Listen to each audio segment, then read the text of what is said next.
Toshkent-Kazan yo'nalishida rasmiy avtobus qatnovlari boshlandi.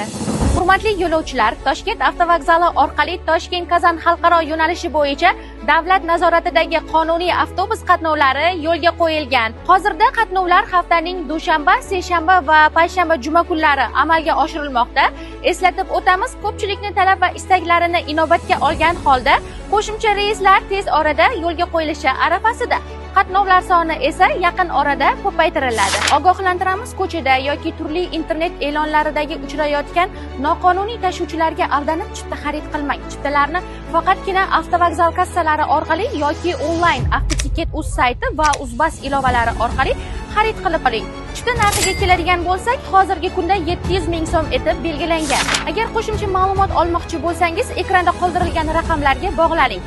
Xavfsizlik, ishonch va qulaylik barchasi Toshkent avtovokzalida.